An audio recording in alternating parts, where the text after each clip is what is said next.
Hello. Howdy. Welcome to Random DMs here on D8 Dungeon. I am your DM for this evening. I am Wayne, and these are all your players. Hi, Wayne. Hello. Hi, Wayne. Hello. Hiya. So I don't know if you want to call it the short straw. I definitely drew a straw of some sort. Oh. So I ended up rolling to be, or Declan rolled the dice, and it turned out to be my number is up, and I am the dungeon master for this session of Random DMs here on D8 Dungeon. Before we jump into it, though, and I'm probably going to require help from both Declan and Fiona as a duo, as a team for this. I'm busy. But two sponsors for the show this evening. We have Dakota Irish, where you can get yourself some lovely dice and other accoutrements of the TTRPG nature, and attire, because they do t-shirts and all sorts of stuff, over on their website, dakotairish.io. .ie? Is it .ie or .com? I should know this because they're a sponsor .com. of the show I run, for Christ's sakes. But yes, .com. Declan, what is the code for Dakota Irish on D8 Dungeon?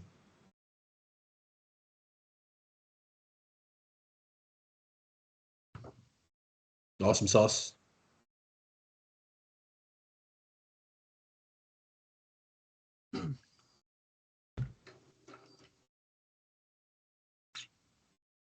Still works. There you go. So that is the code for Dakota Irish. Then we also have returning sponsors Rook and the Raven, who are creators of lovely TTRPG notebooks that can be kind of edited and updated by you with lovely little inserts and extra bits and bobs that you can put into them yourselves. Nice. You can do them as a dungeon master, you can do them as a player. They're really cool. As you can see, modeled there by Fiona on her camera. And there is a specific discount code for that will actually get you a discount code off and also return some of the cashy money into supporting D8 Dungeon as itself. Yay. Isn't that correct? If I'm not mistaken. That is correct. And what is the code for that? That is just D8 Dungeon at the checkout. There you go. Couldn't be simpler. So those are the two sponsors. Thank very much for those sponsors. Good job on their sponsorship. But without further ado, if there's nothing else, Declan or Fiona, if there's nothing else I'm forgetting. I'm just going to mute because my cat is purring so loudly directly into the microphone. That's okay. It's the ASMR part of the show. Yeah, cats involved. Enjoy it. Cat arseholes and cat purring at the same time. That's what we get in the cameras. We're going to jump into tonight's episode of Random DMs. Where we left off in the last session, we had basically come out of the goblins' lair after unionizing the goblins. Deceit has managed to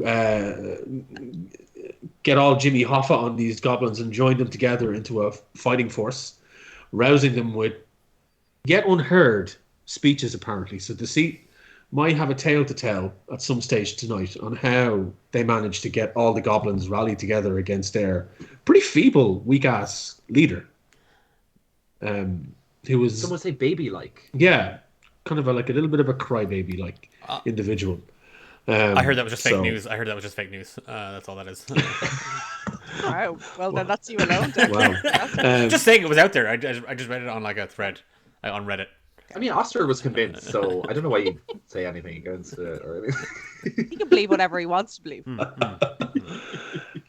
But after liberating the goblins, killing the boss, and finding multiple bits of loot in the surrounding caves, as well as a lot of trash and some very haggard wolves, the group then packed up their, I wouldn't say ill-gotten goods, well-gotten goods, and also the stash and the goods that were stolen, along with their fellow compatriot, who his name again. I warned the players beforehand. I'm really bad at remembering NPC names Sildar. as a DM. Sildar, and I have the book here in front of me.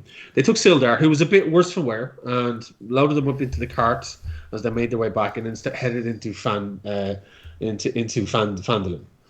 and that's where we left it.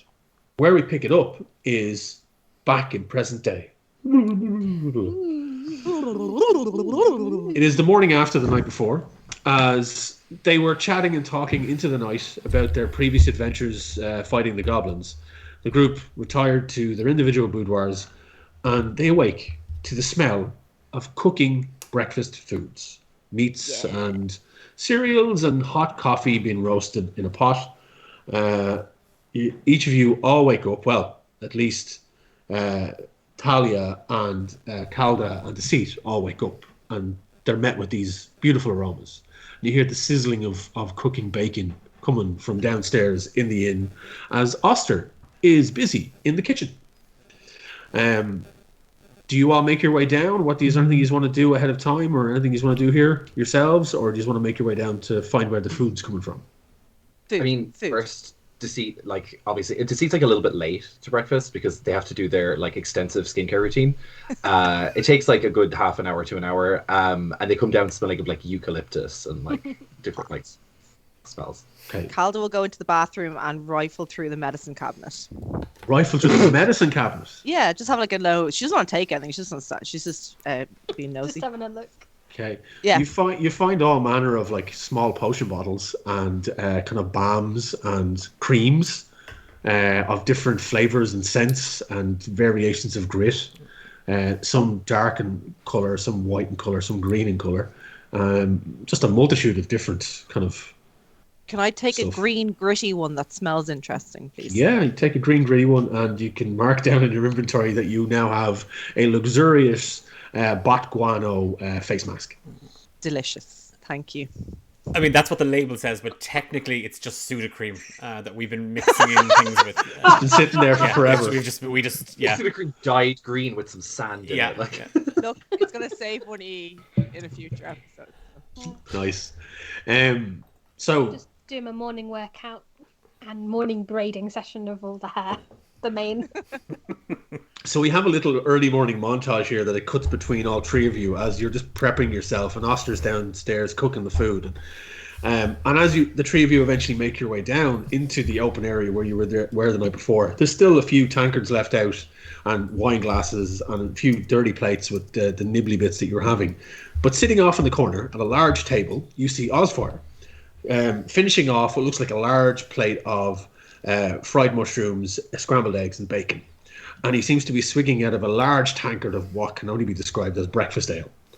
And he kind of wipes his mustachioed face because it hasn't really been noted until now, but Osfire of this age, Osfire, the older Osfire, sports this lovely kind of salt and pepper twirled mustache and a little kind of chin beard that he has grown over to cover some of the scars along his face, and it curls up around. And he's now wiping it clean of the froth of the ale, and kind of you see rubbing scrambled egg bits out of his chin beard. And he looks up, he's like, "Oh, welcome, sit down. Oster, they're down. They're coming down for breakfast. Bring it in." And he seems very chill, very calm. And Oster kind of sweeps in from the kitchen. You watch his tall frame as you're carrying plates, Oster, filled with a multitude of breakfast foods. Everything from anyone that maybe kind of just be of the vegan variety to the full meat eater to a mixed bag of cereals. Like carrying these plates with expert ease across both of his large muscular arms as he slides them down onto the table, and the aroma hits all of your noses. And if you're hungry and you wish to imbibe of this, feel free. He's pouring. Oster is pouring like from a large jug of a juice of some sort, kind of pulpy and bright orange in color. And there's also breakfast ales available to everyone as well. And you can all take your seats if you wish, or stand, or do whatever you want at this point. You notice that in front of the table in Osfire, this large, long table, Osfire seems to have an array of different trinkets and bits and bobs, and a large unfurled map out in front of him that has large kind of scritchings and scratchings and marks in different coloured inks. And you recognise the map. It is the town of Phandalin. And this is a map that you were all given many years ago upon arriving into the town. And Sildar kind of gave it to you in order to help you find your way around. And dotted around the map, you see markings of different areas, and the names start to jog memories in your minds. And you see the names of the Stonehill Tavern. You see different descriptions of an orchard that you kind of like, an orchard. Hang on a second. You're kind of thinking, we did actually see an orchard in that place. There's also markings about Transcendar Manor. And all these different names are kind of starting to jog your memory and jostle memories loose that you buried long ago. Osfire gestures for you all to sit. He's like, "Y'all remember this town, right? The crazy stuff we got up to. I kind of wanted to do something. Since I got here, I haven't really told you what I've been doing myself outside of our adventures. You see, I had to go find a way to dampen the rage and the anger that I experienced across many of our adventures. If you remember, I really wanted deeply to be a healer and help people, but found it difficult at the start to begin with." Because of all the burning. Yes, I was going to say, on account of all the fire. Yes, the fire and many other things as well. And you do see a look of kind of not so much regret, but him like his eyes glaze over a bit, and he starts to remember all of the death that has followed everywhere he has gone. And he kind of gently rubs the scarred head, and he kind of looks at you all in turn. He's like, I studied with a small shaman in the northern territories, lived in this high peak deep in a cave, and I saw him out to learn about these new levels of meditation and group thought and memory that allows you to join together. And what are you all doing at this point? Are you sitting down eating your breakfast, taking all of this in? Are you looking at stuff on the table? What is each of you doing in turn? Start with us. Yeah, go ahead. Go ahead. Deceit is so Deceit, the first time that the party will have noticed that Deceit actually has like a notebook and is kind of just like almost like a like reporter. It's just kind of like writing some like little things down about like what's going on, all the while like picking away at this one pastry for like what seems like forever.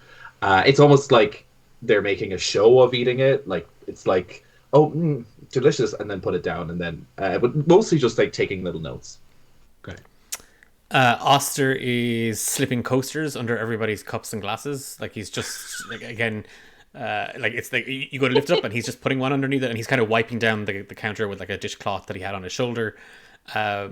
He has a kind of a bowl of kind of like stir fried mushrooms and like tomatoes and stuff in it, and he's kind of picking away. He's looking very eagerly at everybody eating. Like he's just excited to see everybody is eating the food that he's made. But he's kind of like he's just it's that thing of like it's like he's sitting on a secret, and he's not really good at hiding it. In that, like anytime Oster's looking towards Deceit, that's when Deceit has the pastry in their hands. And when Oster looks away, it's back to sleep. And is Deceit drinking anything with the pastry, like coffee or juice or anything like that? Oh, Deceit's on a cleanse right now. Black coffee. I'm feeling black coffee. It's just Deceit's on a juice cleanse right now, so it's just a juice. Just the juice. Yeah. Okay. I hope I'm not sharing a bathroom with Deceit. Oh, Jesus. You are, darling. And what kind of meat is on the table? What meat offerings? Like there's all different types of meat. You have the usual bacon and stuff, but then you have like braised beef. There's some nondescript sausage as well that seems to be well cooked, and it's split and spiced, and it seems to be like large and kind of a reddish meat in it. Then there's actually some vegans type sausages as well, like, just in case there's any vegans wondering about that type of stuff.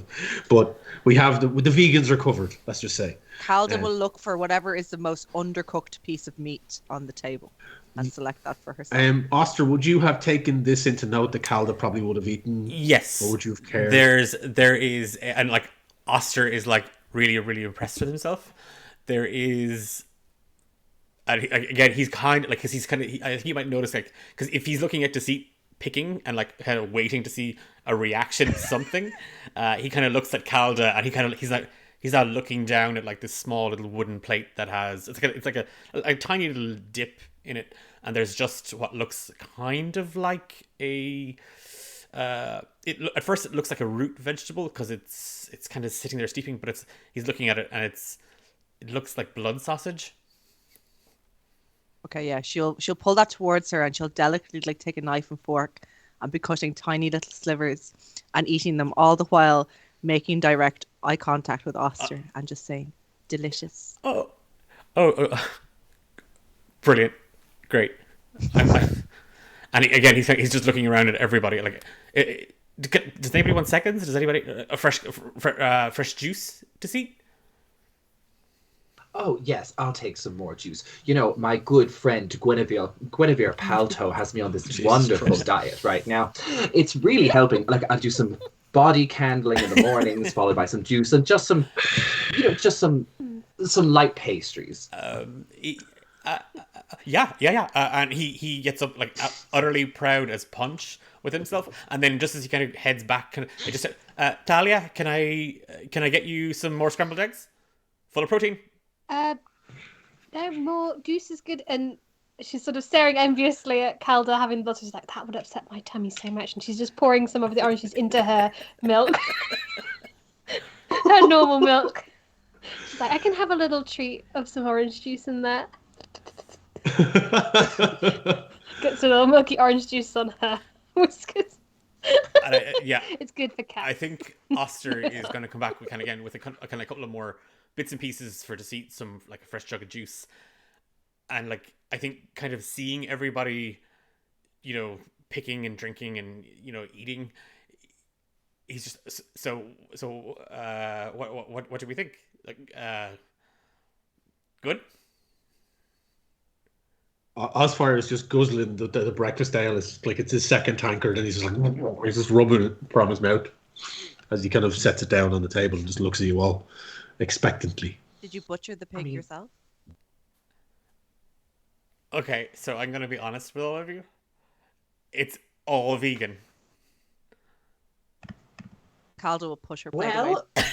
All of it. The blood sausage. Guinevere will be delighted to hear that I'm keeping up the diet. Honestly, I couldn't tell. And the ale is kombucha, so I mean. Oh. Even Osfire kind of goes. The Brittany Broski, like. Oster. No, well. Why? Why would you do this to us? Why would you do this to me? Oh, it's just to start the day. You start the day with a really healthy breakfast, and it just gets you going. This will not get me going.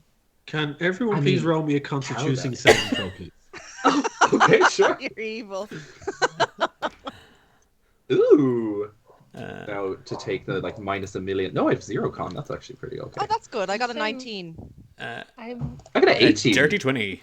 Oh, come on, Talia. Don't let the team 18. down. 18. Ooh. Just as Oster is starting to tell you all that this entire platter of food in front of you is vegan, it's something strange happens. You kind of start to focus in on the trinkets that are on the table. And on the table, the group you see the map. And there's also a piece of torn cloth bearing a mark. And it starts to kind of swim slightly on the cloth as if it's starting to move. Then you see a menu from a tavern marked as the Stonehill Inn. Now, the menu is extremely basic. It just says, on the menu, it says ale, cider, whiskey, and meat. And that's it. And meat is written in red letters. And Cal, the red letters start to kind of look like they're dripping slightly on you. Like there's actual blood or red ink just dripping down the page. Following on from that then, you have a small set of roughly hewn figures, one of them each representing one of you. So there's a small roughly hewn figure of Oster, one of Calda, one of Talia, one of Deceit, one of Osfire. And they're all sitting there like little chess pieces on the table, sitting on top of the map. As if their heads start to turn and look at each other. Then there's the last thing you see is a pewter tankard. The pewter tankard has a large crest on it with a large, what looks like an apple tree, with its branches stretching skyward. And it's filled on this crest, on this pewter tankard, it's filled with apples. And inside it, as you kind of lean over the table in curiosity that's coming over all of you, because you feel a wee bit strange. Talia, what's your reaction to the pewter tankard? When you look in, you see a bunch of leaves. What do you think in your head? If everything's sort of swimming, I'm just sort of like, not again. Everyone else at the table hears Talda think this in her head. As Osfire kind of sits back a bit and rubs the debris off his mustache and goes, you see, I was studying with this shaman in a mountain, and he gave me these special herbs that allowed for a communal memory joining that allows us to remember together as a group our experiences from our past. And all of these things around us are like totems that will bring us to the place and show us the events that took place there. Some in order, some out of order. depending on where we want to go first. And then you realize that the whole time, Osfire hasn't been using his mouth to speak at all. He's just been gesturing at these totems as you hear his voice in your heads. And you all look at these trinkets, and he kind of waves his hand over them. I want you all, whoever wants to do this, you can all, well, let me see. There's 4 of you. I'm going to roll a d4. Oh. Okay. Oh, random. Deceit. I need you to roll me a d4. Oh. Oh. Ooh. Oh, okay. Pyramid scheme. Ooh. That is a 1. A 1. Okay. Yes. The torn cloth bearing the mark of the red brand ruffians jumps out of the page at you. Or jumps out of the cloth that it's on. And you kind of start to reach over, and you can't help but just touch off it. Oh. And you hear Osfire go, "Ah, yes, the red band ruffians. We'd been in Phandalin about 2 days before those bastards turned up." And the scenery around you in the tavern just drops away. And it's like you're being pulled upwards through the ceiling. Oh. As all around you, large sprouts of what look like large fungus and herbs and plants grow, and then start to form and twist and melt into structures of buildings. And you find yourself pulled down as you land on the dirt road, on the dirt street of Phandalin.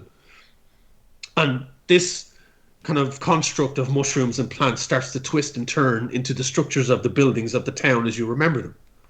And you find yourself standing at the doorway of the manor that rested in Phandalin, as it forms in front of you as this twisted shape of colour and mushroom and leaf and branch as it twists together and then solidifies into stone and wood. And your minds are swimming, but you all seem pretty lucid, like you feel like you're there in this place. It's like you've been pulled through your memories to land in the town of Phandalin.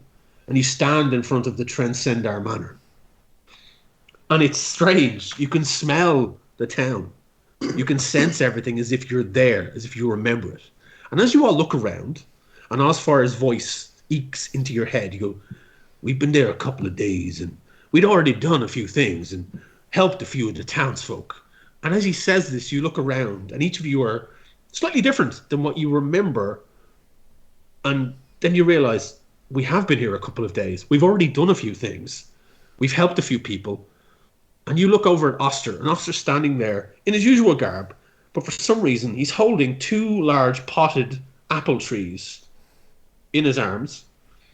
And Oster in turn looks around, and he looks over at Calda, and Calda seems to be her usual self, but draped in some very fine jewellery all around her neck, and her bracelets are up around her arms, as if she's looted somewhere and stolen something, or else been rewarded with this stuff. Calda robbed a kind gal. Got it. How did we... What?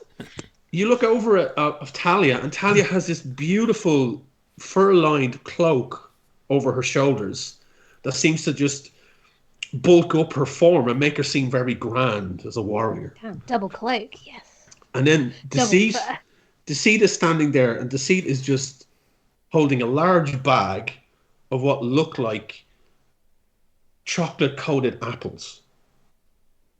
And you're just holding them and you're looking at them. And you're trying to remember how you got to this point, how you have all this stuff. And you're like, we've been here a couple of days already. What have we done to... We don't understand. And then you realize, hang on. It starts to slowly but surely. And Osfire is standing there as well, off to one corner. And he is... he's just his usual self, looking a little more worse for wear, though. A couple of more scrapes and bruises on his face. And just has the beginning of a mustache growing in. That seems to be covering the scars on his face. You remember partially what you may have done over the last couple of days, but it's very fuzzy. As you are standing here in front of what you believe to be the Red Brand Ruffians' hideout. Oster with his apple tree plants in his hands. Calda with her ridiculous amount of jewellery, Talia with her fur cloak, and Deceit with his large bag of chocolate, or their large bag of chocolate apples. You've been sent here by Sildar to investigate this place after running into a bunch of Red Brand ruffians in a tavern in the town. And you've been sent here, as far as your memory, which is quite fuzzy, but slowly but surely coming back to you, that this is their hideout. And you need to investigate it. What are the four of you doing? Huh. I guess Mostly admiring myself in a window. This makes my Deceit shoulders is trying look to so remember broad.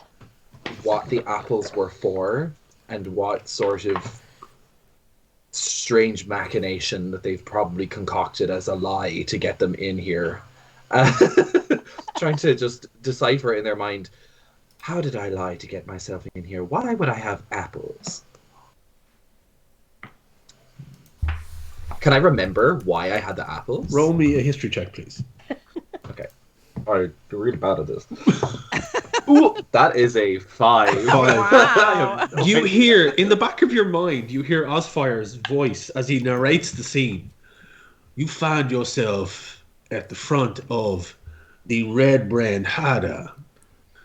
Your mind is slightly fuzzy, as you can't seem to remember how you got there, what you're doing, and where the hell these apples came from. It's a strange situation. Maybe we'd find out in time. I do recall, actually. And you watch as the side of the Red Brand hideout, a wall kind of starts to morph, and a door appears. Actually, there was a door here. Yeah, I remember now. And Osfire himself walks over and just kind of pokes at the door. Yeah, there was a door here. And you look down, and the apples are gone. Oh. I'm very confused. Can Calda examine her jewellery and see Yeah. if there's any blood crusted on any of the pieces? Sure. Yeah, you inspect the jewelry, and there is a bit of wear and tear here and there, and there's mismatched jewelry across all of your body. Mm-hmm. It looks like you've definitely taken this from a stash somewhere. Okay. There's no and it's all normal. There's no gore or anything on any of the pieces. There's no gore. Not overly. Like, I mean, give me a perception check to see, because your passive perception is it's only 11. 16. 16. You look at the jewelry, and then there's a flash of memory, and you hear Osfire's voice. Yes. You see, a couple of days previous, we had accosted some of these ruffians in the tavern that they frequent, and we beat them up. And this is some of their loot, I suppose, and you stole it, and it's now yours. Yes. The red brands. Yes. And we made them even more You start to red. remember in your head that your first interaction with these were in the first day of being in Phandalin. You saw the red brands as they were trying to coerce a local merchant. And Oster stepped in. Of course he did. And tried to kind of help with the situation, and it ended up you all getting into a fight, and you followed the ruffians as they ran away to their inn. You then accosted them there and found out that this is their hideout, and they've actually, Sildar said, these guys have been running the town into the ground, and we need you to help go get them and sort it out. Yeah, she's admiring the jewellery down her arms and just saying they weren't very pleasant people, were they? No. So what we did, it wasn't a bad thing. Well, it wasn't a bad thing, Oster. And you were very good at it. As far as I remember it. That's what I remember so far. It's quite heroic. Maybe, and like Oster's gonna look at the two apple trees that he's kind of holding, and he's not like, he is like, they're resting on his biceps. Like, he doesn't want to hold them by the trunks. He doesn't want to choke them. And occasionally he has been whispering to them, because he read once that if you speak to plants, it's quite meditative for them and it's quite good for them. And these haven't been planted, so they might be a little upset. So he is trying to nurture them as much as possible. Maybe if we, and he's kind of looking, present them some gifts and we just talk to them about what they're doing and explain that their activities here in Phandalin are having kind of a negative impact on the lives of the townspeople that they might see reason? Yeah, I think they're less can. likely to do that while Calder is wearing their loot. Well, You can try. Well, And they've probably heard about yeah, our you could try. escapades in You town. can try. And if they don't listen to you, then I can just take them apart piece by piece. Is that all right? We could also pretend to maybe be apple tree merchants or salespeople trying to plant a little orchard. I think that could be a fun little ruse, a fun little okay, game. so if we try talking to them and that doesn't work, then we can try Deceit's lies, And then my idea. and then maybe by the time that works or doesn't work, Talia will have come up with an idea, and then And we then can Yeah, my- I'll definitely then- come up with one by then. yeah, and then then my and idea. then Well, and then we can maybe consider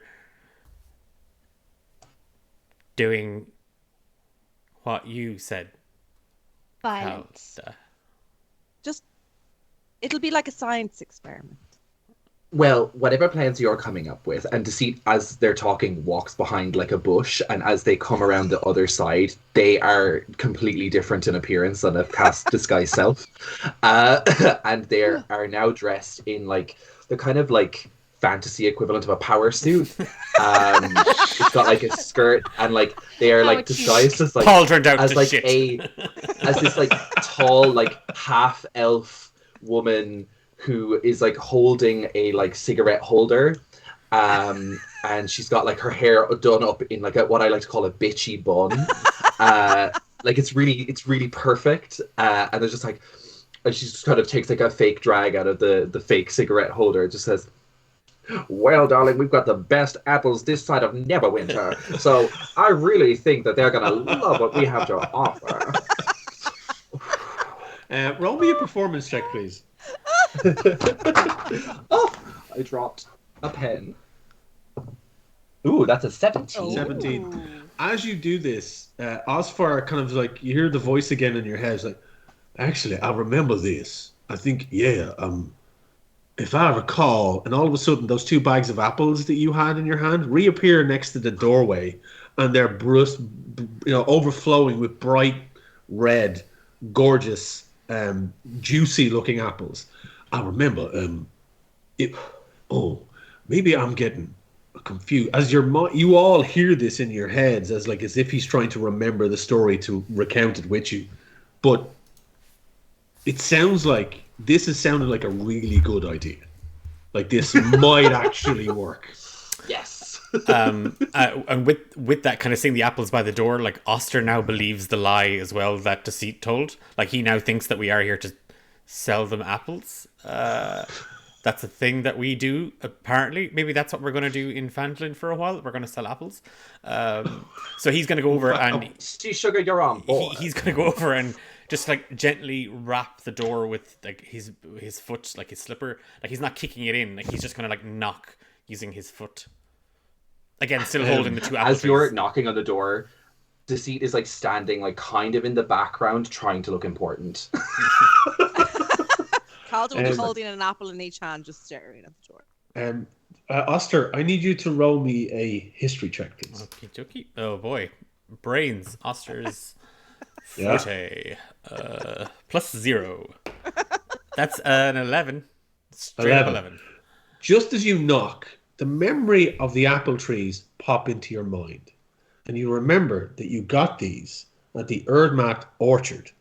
And you find that your attire turns into, it just seems to morph in your mind into a representative of the Erdmat orchard from the town of Phandalin. And you now look like you're there from the orchard, and you have a bag of apples, and you have your sales rep. And the whole kind of ensemble starts to come together in your memory. Okay. So, I'm just like holding a whole bag of apples. and you've knocked on the door. Yeah. Calda, what are you doing? She's just standing there holding the apple in each hand, staring Okay. at the door. Flexing a little. There's a bit of a pause after the first initial knock, and you hear a crashing and a noise in the actual manor, and then a slit in the door, just You see a pair of bloodshot eyes kind of look out at you like, what do you want? Well, it's about time you answered. Like, you're keeping me, Apple Palto, Premier Orchard Maven, waiting for this long. We have Golden Delicious, we have Pink Lady, we have any kind of apple your little group would love to have. You would just be red with anger if you didn't take in these apples from us.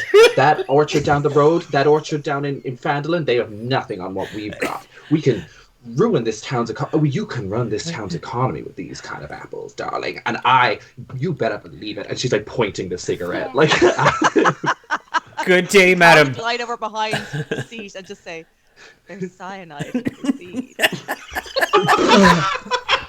I take an apple and I crush it between my biceps. Yeah, we say there's cyanide in the seeds because they're deadly delicious. If a set of eyes through a slit in the door could look super confused, that's exactly what these eyes look like. Like, Oster just kind of like, good day, sir or madam. My name is Oster Cure, and I work for the Eddermarth Orchard. And today I would like to present to you a gift in the form of a token that is this tree. And he's just gonna gesture the tree at the door. If you were to by chance purchase a bag or two of our famous delicious red apples, then you would definitely be appealing some apples. Oh, don't mind my trainee. He's still working on it. Good job, darling. I don't really, are you going to let us in? I don't really have the authority to okay any sales or purchases on the premises. So then take us to someone who can. Roll a persuasion check, please. With I want to say disadvantage, but roll a persuasion check with advantage, please. I always get advantage on persuasion checks because I'm pretending to be someone else. Okay. Because I'm an actor. Because I'm an actor, damn it. I am an actor. I have the actor feat. I have the actor feat, and I'm pretending to be someone else, so I always get advantage. Okay, go for it. Stunning. That is going to be pretty good. Persuasion. Is it persuasion or deception? Persuasion. Okay, that is 19. 19. I suppose you could talk to Derek and see. Hang on, and you hear the kind of the slides across, and then there's a series of. He pulls the door open, and you see a cloud of dust kind of kicks up from the ground, as you can just see into this hallway of this manor that seems to be very destitute just from where you're sitting. It's kind of a strange situation as you make your way into the main area, into the manor itself. You kind of step in, and you see this kind of 5-foot-ish tall human dressed in kind of patchy leather armor, standing on the opposite side, and he looks at you all of different height and sizes as you all step into the hallway. And Osfire taking up the rear, he walks in behind at the end, and he's like, you suppose you stay here, don't move, don't look at anything, don't take anything. And he kind of looks over at kind of all of you and eyes you up slightly.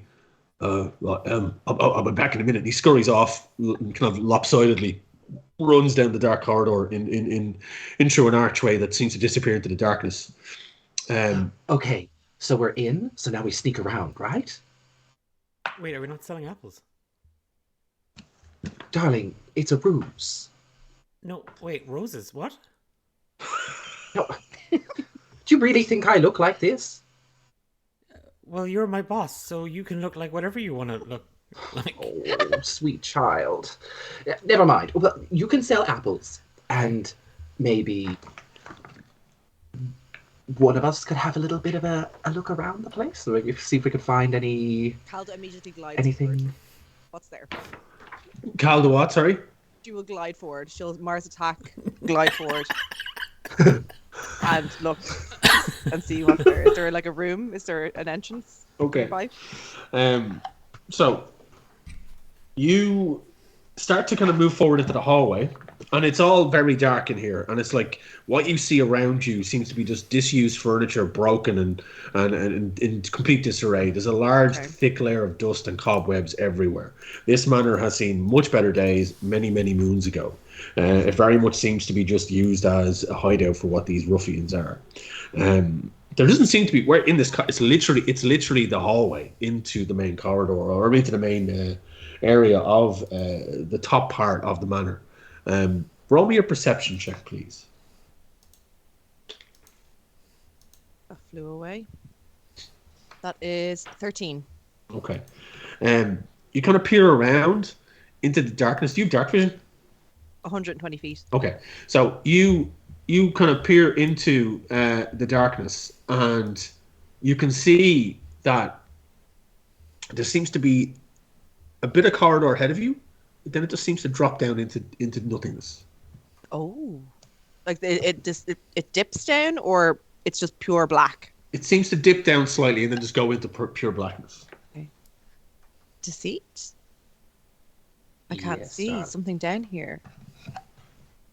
I can't see any further, but I know there's something good. Ooh, that sounds promising. What say we just forego the apples and we just have a little bit of a scurry around and find our way down into the bellies of this place? Yeah. And if anyone stops us, we look. These people are probably not good people. Yes. We've clearly figured that much out. So if they try to attack us, that's on them. They're trying to. And before, so. Deceit turns to Oster and is like, and don't worry, darling. It's not much of a moral quandary because we're just simple apple traders. And who would attack a simple apple trader? And you've already got so many murders on your conscience. I mean, what's a few more? Oster remembers the bush and the goblins, and he sinks into himself, and he's now just he's not even gonna protest. He's just gonna follow along behind the apple trader. I think Oster, with that kind of, as your brain kind of twitches with that, roll me a wisdom saving throw. Oh boy. Let me just take a look at that there. That is a 7. 7. Oster, you see Oster shrink into himself, and the rest of you feel his shame and worry kind of ripple through your minds because you're all currently conjoined with the imbibed mushrooms, and you hear Osfire's voice in your head. Oh, I think we've misremembered. Oh, y'all remember? It was actually it wasn't the front door; it was a cellar door, and the floor beneath you melts away, and you just slightly drop. And there's no impact or fall. It's just like, that feeling when you're in a roller coaster and it just goes whoop. You just go whoop, and you realize now as you look around, the entrance you came into was actually a cellar entrance. Oh. And the door seems to open out into a 5-foot wide landing, 15 feet above. It's a large cellar, and the stone steps descending into the floor of 2 short flights. Another door stands beneath the stairs to the north, and a large stone cistern occupies the western part of the room, whose walls are lined with kegs and barrels. And off in the distance you hear that rough doorman voice. I think they were trying to say they were here to sell us some apples or something. I thought we got everything we wanted from the orchard, but these seem to be pretty nice, juicy apples. I thought, Derek, you could go have a chat with them and see what kind of wares they're selling, and maybe we could rob them, kill them, and steal the apples. What do you think? And that's what you hear from the other side of the door down the set of steps. So do we think, like, are they coming back to where we are currently? Well, you were given the impression that the goblin, the human that let you in was going off to find this Derek person to come back and see if he was allowed to buy your apples. Okay. And have we actually moved from where we originally spoke to him? The surroundings have changed because your memory readjusts to where you were. But we still are assuming that he's coming back to where we currently are. Yes. Okay, got it. Well, it looks like they want to kill us. Robbed and killed, yeah. I don't They can try, know. though. So maybe maybe perhaps we take a little detour. We head around their little manor and try and maybe sneak around, find some things, maybe do a little bit of recon, really just get into the place, figure it out, that kind of Throw some thing. of these barrels at them. That could work. So, like, the room itself, it's like it's very large. It's a large stone cellar, and it's kind of like the exactly sort of thing you expect to find underneath like an old manor like this, and it's kind of like they seem to be using this as an entrance and storing large kegs of what seems to be ale and mead and stuff like that. And there is a large cistern, like a large kind of rectangular that's filled with water. And off to one side, then you see a door that goes into another room where the voice is coming from, and then down on the other side, there seems to be. Everyone, give me a perception check, please. Sure. Oh, wrong. 14. Oh, okay. I think I'm probably the same. 13. Okay. 10. 10. 11. 11. Oster, you're kind of sulking a wee bit, and you kind of wander over towards the cistern, and you kind of look to your left, and you see a mismatched patch on the wall there. That seems to be out of place with the rest of the room, just behind the set of barrels. Oster's going to try and clean it because he used to always get in trouble if he left a patch on the bar that his dad would see, or a window that he might not have buffed properly or cleaned properly. So he is just going to instinctively just give it a good hard scrub. Okay, you give it a hard good scrub, and it seems to. As the wall seems to move. Slightly. Oh no! Okay, and now he's going to try and he's going to try and pull it back. He's going to try. No, I broke the wall. I broke the wall, and he's trying to pull it back. No. It looks like it might be supposed to do that. You might have found something. I hit a wall. Yes. You hear then a set of voices start to move on the opposite side of the room, start to come in. He's like, "There's a screw here, Derek. I'll find him." All right, no problem. Let's go find these guys. I'm going to see what these apples are all about. Let's go. Come on. I'm actually quite hungry, actually. And you hear the door on the opposite side of the room starts to creak open. Can Deceit try and push the wall and try and get in and try and push people or rush people in? Yeah. Give it a push. Give me a. Are all you going to try and push the wall, or is it just Deceit? Let's push together. I'm standing with my back to the rest and still holding the 2 apples in case these people come in. I'm going to Eldritch apple them. All part of the ruse. It's like in perfect synchronization. You push the wall just as the other door opens on the far side of the room, and you all fall. And Calda kind of trips and falls back on top of the rest of you as you push in through the secret door. The other door opens, and you just see the long pointed nose of a tall 6.5 foot tall individual step through. Oh. As you all kind of tumble in, and Osfire tumbling as well ahead of you, and the secret door just closes behind you as you're all tumbled on a heap. Any of this 6.5 foot tall individual? You just saw, literally, Calda, you would have seen, because you kind of were the last one in the room, and you were looking and you fell back as you were expecting them to come in, holding out your apples, as you do, and you just saw the kind of the profile of these features kind of step into the room as you all tumbled in through the secret door. And is it a sexy profile? It's important that I know. It's very important that she knows. I mean, one person's sexy is another person's not. So, really. So what? It all depends on what you find sexy. If you like long, pointed noses and chins that seem to reach out in front of somebody's face by about half a foot. Yeah, so Calda would be into that. Okay. Note that for later. And the high-pitched voice that accompanied it as well. Yeah. You all fall. Calda's type. Ass over tit into this corridor, and dust kicks up around you, and you're like, and Osfire is just, whoa. Deceit is dusting the power suit, even though it's not real. I'm having a really hard time recollecting what happened next. Y'all. Well, and this is just a voice in your head trying to remember as he tells the tale. I don't remember us having to run in with somebody with that kind of a voice. Let me just take a rest for it. And Osfire, you just see Osfire sit in a corner, kind of with his head in his hand slightly.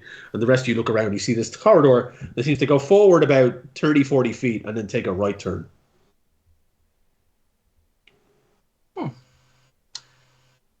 Well, I feel like naturally we just go down the corridor. No. Yes. We could burst out and throw barrels at them. I think while that's a wonderful idea, let's keep the element of surprise. But as long as we can. Okay. Okay. In the I do like I your think energy though. This is good. Thalia is kind of enthralled a bit by Deceit's disguise. Anytime, like okay, whatever when you it's say. Deceit is like talking as Deceit, but still like Yeah, doing yeah. the face. It's still Yeah. like there's still like it's still kind of hamming it up, but they're still like, I love your energy, your gumption. It's great. so You know, I remember in one of the action hero adventure magazines that I got with my allowance, that they said that sometimes behind hidden doorways, you could expect there to be hidden traps. So Thalia's barrel idea isn't a bad idea. If we roll the barrel down the hallway, and there could be a pitfall trap, there could be a spike trap, there could be hidden snake trap, there could be a Throw all the apples. never-ending pit of doom trap, there could be a pit of acid, there could be a pit of nails, there could be a pit of rabid dogs. A lot of pits, a lot of traps or pits. there could be a Well, pit we've got of a lot of despair. apples, A pit so of- we could just Oh, throw all the apples. yeah, and Ostra's just gonna start flinging You apples have down apples. the Deceit is like gonna start bowling apples. Like they kind of like take a puff out of the cigarette and they like kind of shimmy their chest bit and they're just like they're playing bools as like this like older lady like Throw. Carl did not understand getting the into this exercise all is character, going who to this woman mage is. hand an apple down the corridor, not touching off anything. Okay. The apple and the splats on the end of the corridor, not setting off any traps in any type, shape, or form. Seems to be. It kicks up a lot of dust that definitely seems like this corridor has not been very well tread in the last while. that seems like a good indication that there might not be any traps here, darlings. I don't see you moving, Shall we- Deceit. Well, you know, It's okay. you- And like Oster is gonna like just bound down the corridor. He's gonna run as fast as he possibly he can. just she just turns to Cal. Oh God, I'm gonna die. I know. He just turns and just turns to Cal. Carl is staring at the corridor with excitement.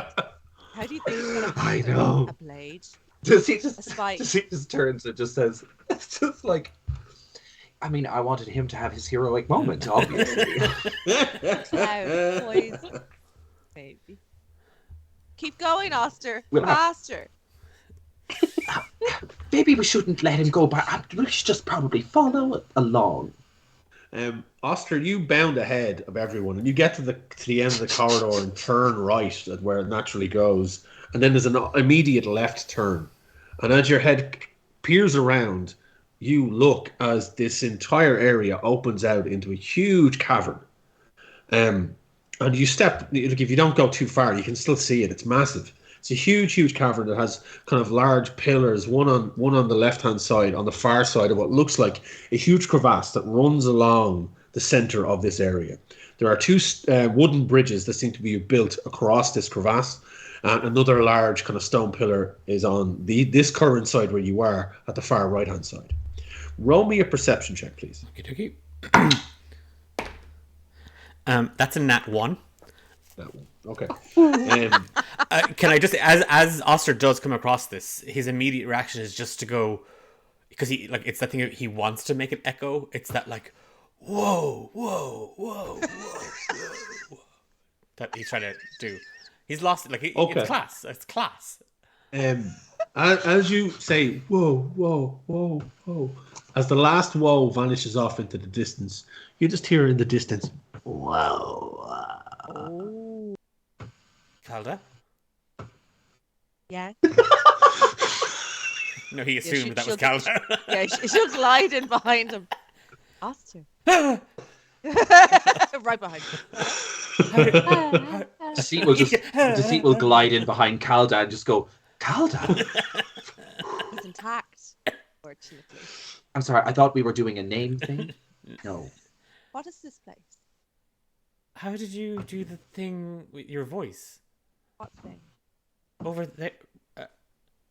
But you were. Oh. There's something in here. Excuse me? A little louder. There's something in here. What kind of thing? Oh, It said, whoa. no, but that was you, darling. I'm confused. Deceit's gonna have a little look around. Okay. Where Just see what what's are you going on. are you go so as you walk in the seat there is a kind of a wooden footbridge about 10 feet from you on the left hand side to as you come in through that corridor. Further up then there's a stone pillar, and just on the other side of that stone pillar there's another wooden bridge. What direction are you going in? Are you going towards the closest stone or the closest wooden bridge, or do you want to move up through the corridor, up through the crevasse? What direction? North or west? What way do you want to go? I think I'll go up the bridge thing towards that pillar. Okay. I need you to roll me a charisma check, please. Oh, that's something I know what to Oh my do. goodness. Oh Jesus, that's not stunning. What was my charisma? Just a regular. It's a charisma check. Charisma check. Okay, cool. That is 12. 12. Tell me one fact about the seat. One fact that nobody knows. Oh. Oh no. Sexy. Come on. Give us a good one. Okay. So all of the shoes that they wore last season were fake. They weren't designer. They were fakes. And it's something that they don't want people to know. Like they're really like splashing out the looks this season, but every shoe that they wore was fake. You hear in the distance coming. Give me a perception check just to see if you can tell what direction it's coming from. Oh Jesus, no, I cannot. That is a 9. Echoing through the chamber, you just hear, "Your footwear was fake." Do we all hear this? And Fake. immediately Deceit drops this guy's self and just like, how dare you? Where did you get your information? This is lies, slander, I say. Show yourself. You told me. You told me. Guinevere? You're the only one I told, Guinevere. Where are you? I don't think that's my I'm echo. scared. Oh, Calda will beeline to that creepy voice. Could she tell where it's coming from? Roll me perception to see if you can tell where it comes from. Oh my god, I'm Nobody's so going to perceive this excited. thing at all. 14. 14. Okay, yeah, you beat it by 1. You can tell that echoing voice is coming from behind the stone pillar to the north on this side of the crevasse. On our side. I have a On your side of the I have a- crevasse. Okay. passive of 14. Do I...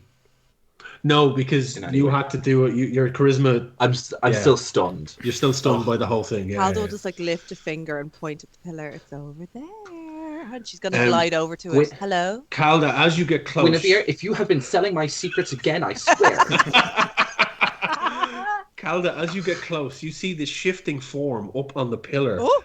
As this one large green glowing eye shifts around and swivels in your general direction. Oh. It's like the liquid in the eye sloshing around. As you see this spiked rocky form on a clawed hand gripping around the pillar. And you see this face come out. It's like, hello. And what are you? I am me. Who are you? My name. My name is Bert. What a weighty and mystical name. Bert. Yeah, I like it. Why are you here? I live here. This is my home.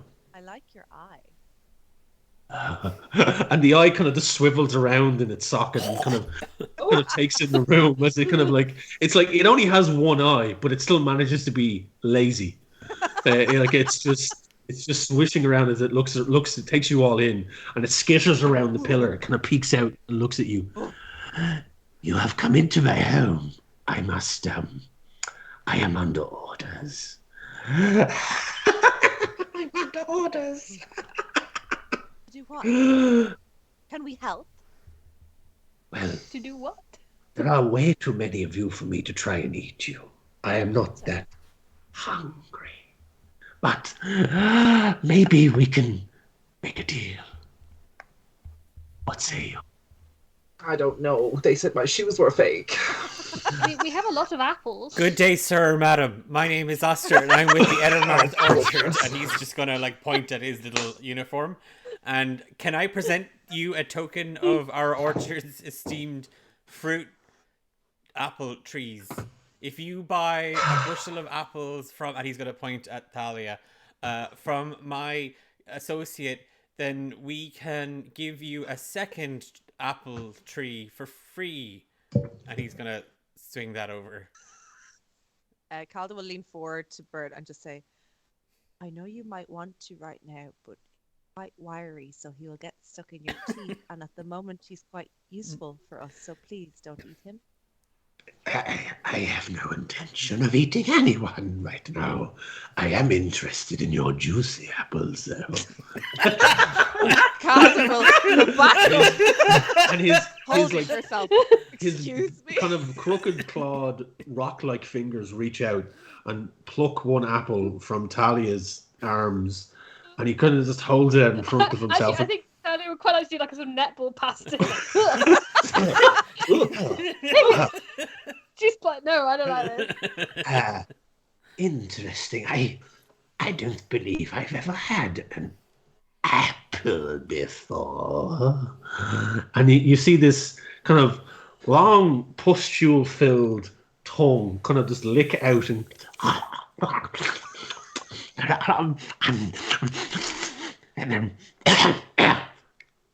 it doesn't taste like meat.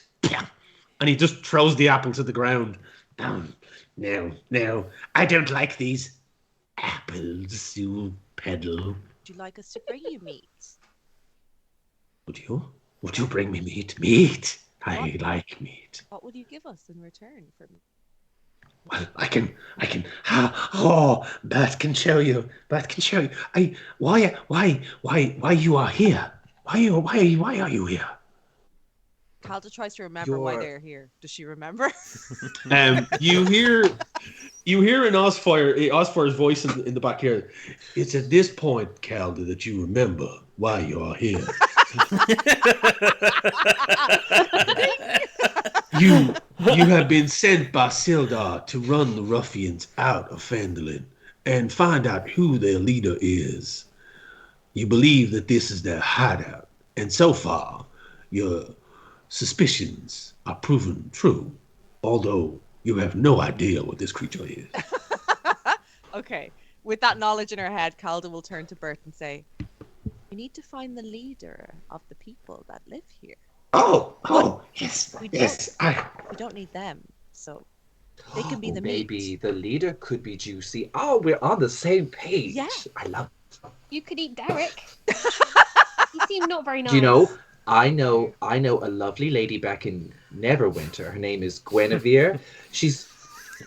Because that bitch has sold my secrets for the last time, and she could be a lovely candidate too. I've no doubt she told you about the shoes. No. You see, I can see into your mind.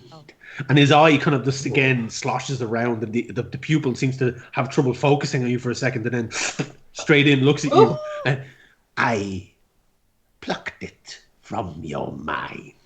You mean? Oh, that's really. Oh, that's like not necessary at all. You could just ask. No. It's fine. Do Oster.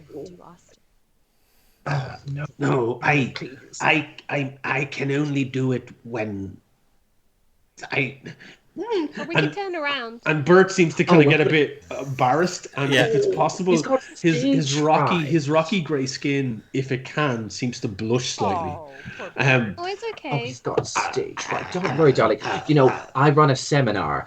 It's called Tenacity, Enterprise, and Dramatics Talks. TED for short. They're really hitting off in Neverwinter. Like, I could really build you up. We could really work on this if that's something you'd like to do. Bert would like that a lot. Yes, don't worry. We can. Business I've seems already. quick. I've already convinced a group of goblins in such a way to unionize, and they've really taken ownership of their own lives. It's really beautiful to watch. So perhaps maybe we could do the same for you. It could be really wonderful. I don't like goblins. Filthy Oh, creatures. that's a bit rude. You could have a I mean, they're one-on-one actually- session, but it would be more Yes. expensive. Oh, this is Thalia. She's my business manager. Yes. Yes. Well, I mean, if you wish to help me, I suppose it's in my nature. I do not wish to fight. I will. There is a word. My father told me once. It begins. Negotiate. Yes, I can negotiate. You want to know the leader? The leader. Glassstaff is his name. Yes, Glassstaff. He is the one you wish. Where is he? Hurt? Do you wish to hurt him? He is a nasty creature. If he's nasty, we will hurt him. We will tear him apart piece by piece. Be warned. He is a wizard of great power. He will end you if you cross him. He can try. I'm sure he will. If we say dispatched this gentleman, would he be a suiting morsel for you? Oh. Is that a little bit clandestine? Is that a little bit gross? No. The thought of eating Glassstaff has crossed my mind before, but I never thought it possible. Interesting. Maybe if I consume Glassstaff, I become powerful. Maybe Nautic will be powerful, but the Nautic will be powerful. I consume this. We have a deal. You have a deal. I agree with that Lovely. deal. I like Do you that need deal. him whole or piece is okay. And he smacks his toothy lips. He doesn't have lips. It's literally just a maw of teeth in a kind of a rotting jaw. Pieces good. Parts. Fingers. I like fingers. Just like fingers are good. I like them. Yes. Okay. Yes. Where do we Fingers. find him? Oh, yes. Well, he is, and he kind of starts to kind of skitter around the pillar and look in the general direction, and he kind of turns, and there's a wooden bridge right next to the pillar, and it goes northwards, and then there's literally a passageway that seems to turn to the right and then go left straight away, and he kind of points a craggy, bony finger towards that corridor. Glassstaff's quarters are there. You will find him. There. And he kind of goes, bring the fingers. That is our deal. Bring the fingers. Just the fingers. We'll leave. We'll You leave don't that want up the to. rest. No. Fingers. I'll deal with that part. That's probably best. Yes. Oscar's going to shove one of the apple trees in his direction. It was a pleasure doing a deal with you, sir and/or madam. He takes the apple tree gingerly in his hands, and he kind of plops down from the pillar, and he's now standing kind of down beside you, and not very tall, like barely Osfire's size. And he kind of is holding the apple tree in his two clawed hands, and is like, and he looks really confused by all of this, but then kind of looks up and goes, Fingers. Yes. Fingers. It's very nice to meet you, Bert. Yes. and his googly eye just takes you all in and wobbles, and you see the green liquid inside it sloshing around as he kind of just scampers back behind the pillar and kind of tries to lift himself up while still holding the sapling tree in its little baggie, and he's like, and he's waving the tree at you as you depart in the general direction he pointed you. Very good. Oh, you seem nice. He's delightful. I don't like him. So Oscar, anything it was absolute lies, like deception. Besmirching my good name. Oster, you are so good at How searching for dare. traps. Why don't you search for more? I agree. Okay. Yeah. We're so awful. And We're so awful. We are. We're terrible. He's gonna bouncing back on like from foot to foot, and he's just gonna book it across the bridge, and he's kind of jumping to the left and jumping to the right, like in a sprint. It's like, and he's just trying to like navigate around the passageway. Okay. Roll me. Like, are you doing this noisily, quietly? What way is traveling through this? I would like us to move quietly if we can. Possible. Yeah, he can do that. Yeah, Calda will follow Deceit's lead, so whatever Deceit does, Calda will do. Deceit is like very like cartoonishly like do do you know, like but without the music. Of course. Quietly doing the music. Yeah, I think when Oster learned that like Glassstaff is like a dangerous, powerful wizard. Yeah, it's like Kronk from Emperor's New Groove. Yeah. He's like If someone walks you're past, looking for a you know. stealth check. Yes, please. I'm looking for a stealth check. That is a yes. 21 from Oh, look at you. +5 to stealth. Same Z's 21. Sorry, 21. Beebs. I only got a 10. Okay. 18 plus I 3. got I got a 12. Gee, I better roll for Osfire. That boy's clanging with his armor, right? He is. He's got disadvantage on a stealth check. I was nah, it's fine. Got a 4. Yeah, Deceit was gonna cast invisibility on him, but I don't want to waste his spell slots, to be honest. Okay. I don't care if he gets So- caught. I don't know if he's flanking either. Osfire got 4. Oster, you got 21, did you say, yeah? Talia, you got 12. 12. Deceit. 21. And Calda? 10. 10. Oster and Deceit kind of move forward, like just like walking against the wind type shit, like just full on silence. And Oster's clanking up, taking up the rear, clanking away.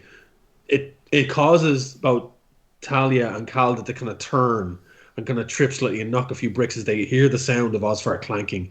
And he's, I'm terribly sorry. I'm not really good at this stealth type of thing. And just as his clanking begins, there's a silence that follows. And Deceit and Oster, you hear up the corridor, just come around the corridor, you hear a loud slamming of a door and a bolt being pulled across it and something being locked. Teacher, Yeah?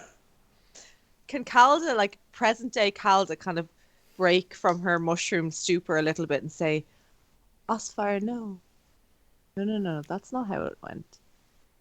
Remember we greased your armor. Remember my paste, my special paste, and you didn't want me to use the paste, but I used the paste. Do you remember? Do you remember how bad it smelt? I am going to get Osfire to roll. It's not so bad. I'm going to get Osfire to roll a history check to see if he does remember. Okay? So this is the mechanic for this. This is the roll for this. That is a 16. It was ground up and it was made from something, but I didn't tell you what it was made from. But the DC for that was 15. Oh! So you managed to convince Osfire's voice that I do recollect, actually. And in anyone that's watching, so Talia and Calda and Osfire, you watch as the scene rewinds itself in your mind. It's like as you it kind of rewinds slightly, and Deceit and Oster are still kind of sneaking ahead, and the three of you experience this moment of reversal, and Osfire is now fully greased up and ready to go.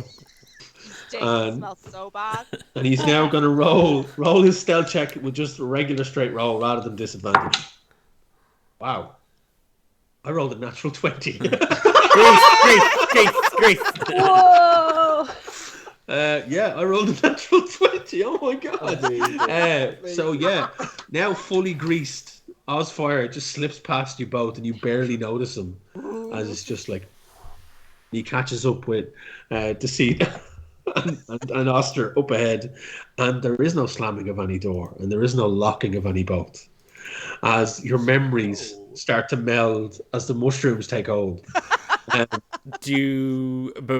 I think this might be a good. Do you want to take the break here, Wayne? Yeah, I was. Yeah, I'm going to take the break And just at now. any stage, by the way, because you kept saying map, did you want me to show the map? Because I was like, is that a cue for the map? Will I show the map? We can show the map afterwards. We can show the map afterwards. Yes, apologies. I was because I realized. So the roll dictated where we ended up in the memories. So the roll dictated that we went straight to the Red Brand hideout. So the map, yeah. So yeah, we will. We'll show the map when we get back. No. Well, folks, we're going to take a break here. How long is the break usually? We usually take 10 minutes. The timer will say 10 minutes. 5, but we usually take 10. I don't know how to change it to 10. Okay, so double that. 2 5s. But you remember 10. Hope you've enjoyed the weird memory trip so far. We will continue this wackiness after the break. Yeah. Have a good one, folks. See you in 10 minutes. 10. 2 5s. See ya. 2 5s. 2 5s.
Hello, welcome back. We are picking back up from we are in the Red Brand hideout. What did I miss? Leave me alone. Hello.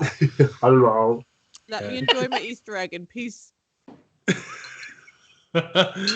So you are in the corridor, going in the direction Bert the Nautic pointed you, looking for the dwellings of Glassstaff, the supposed leader of the Red Brand ruffians in the town of Phandalin. And as the viewers can see on the screen now on Twitch, you see the map of the Red Brand hideout in all its glory. And you can see that the crevasse, the mighty crevasse that the party have traversed over after meeting Bert the Nautic. And they're now up in the top left-hand, is that the left-hand corner? Yeah, left-hand corner, just under room 11.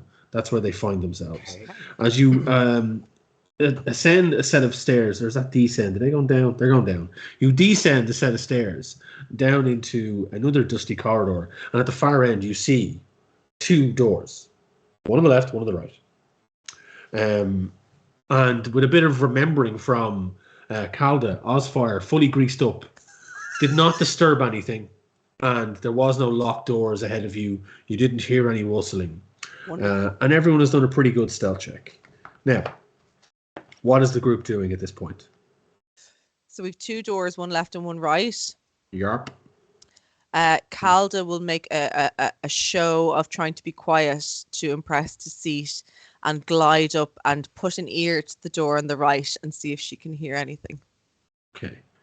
Give me a perception check, please.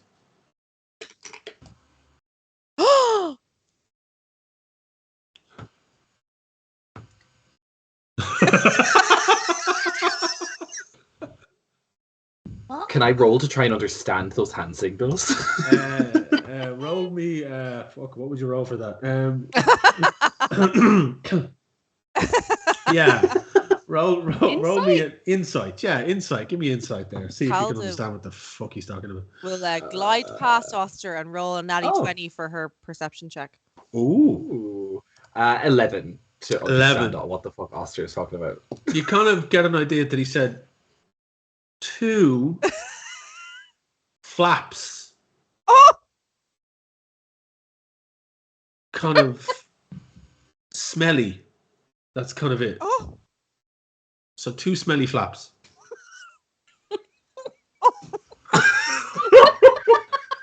Up ahead, while Calda is just like gliding past as he's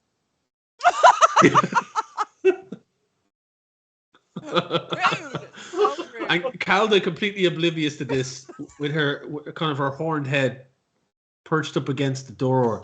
Which sorry, was it which door? One on the right or the left? The right. The right side.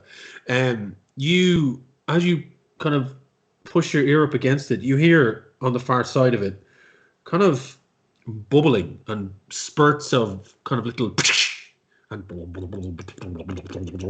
then a little squeak and then more bubbling and sparks as there seems to be something on the far side of it doing something. You don't know what it is though. She will turn around to the group and start going.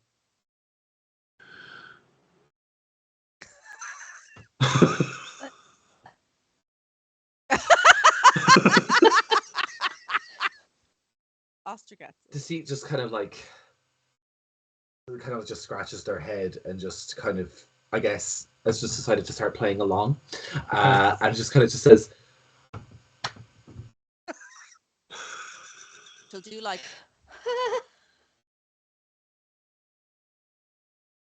And Deceit's just going to start doing like a little jig. A foot. I'm like holding her. I'm like, what are you doing?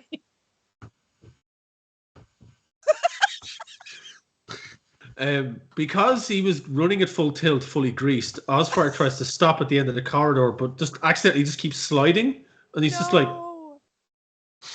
on his feet as he just slides up to the doorway. He's like, Risky I have business, no innit? idea. Yeah, full on, like just slides up and bumps into Calda as you're standing at the door and looks up. He's like, "Yeah, are you hearing something in there? I can't recollect. I mean, I'm trying to hear, but Bubbling. But oh, no. Oh, that's Glass what staff. Glass Oh. staff. that was not clear. That was not clear at all. yeah. I think maybe we'll have to come up with an understandable set of these things. Maybe sometime. I want to go Glass. inside and get bubbling stuff. And Oh. to see inside your head, you hear Osfire's voice. It's like, and this is what led you later in life to write your own set of semaphore books that sold quite well in the Northern Realms, really funding your entire catalogue of updated footwear, following a hard diss from a Nautic named Bud. Desi just kind of like shakes their head and just like, I'm not thinking about that right now. That's behind me. Just as like, anyway, so there's no glass staff in here. No. That's what you're saying. Oh Glass no, staff. darling, we're going to have to workshop that later. You're not a great actress. I'm sorry, I have to say. So So- it's just maybe if it's not giving, just keep it up.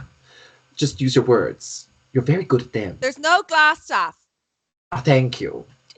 You say that very loudly, do you? Yes. We're all going to get each other killed.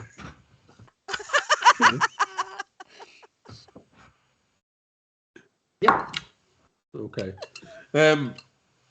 So you hear a kind of again with that natural 20, you're still kind of listening at the door, and you do hear what sounds like a rough scurrying and a squeak and a continual bubbling, and you actually hear some what sound like glass jars or something fall over and crash on the floor, and another squeak, and then silence. But still, the bubbling can be heard by you.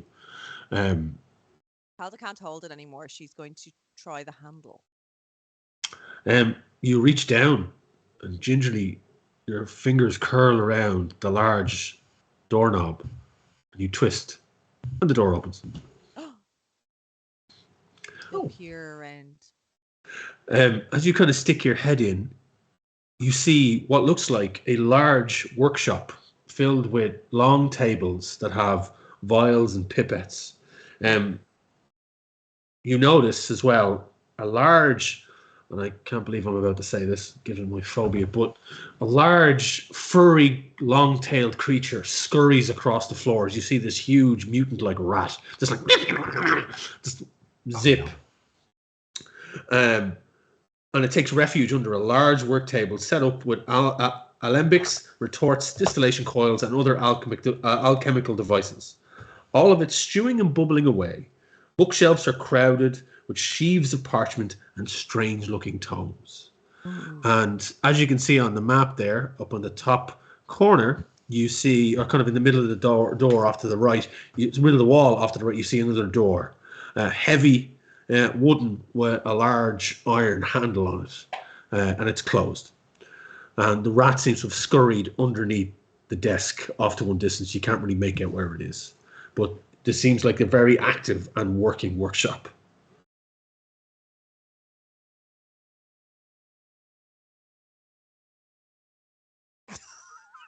Oh my goodness. No. Oh no. Just seems like walking through their fingers. Roll me an animal handling check, please.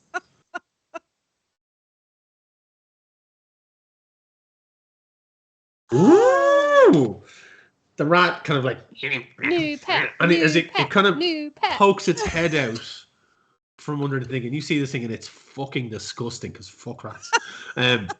It's long, kind of shriveled baby. snout points out, and with a bulbous kind of pinkish nose that seems to be scarred on the end.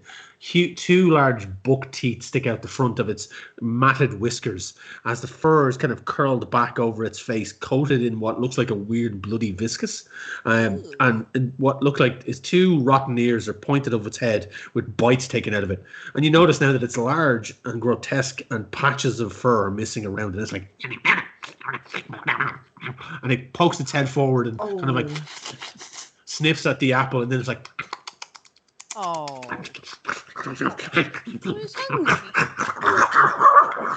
and it just devours the apple. It's like, apple debris is spraying everywhere, all over your hand, and there's goo and sinew, and like it's just viscous. That looks a wee bit weird. Roll me a Constitution saving throw, please, for your hand.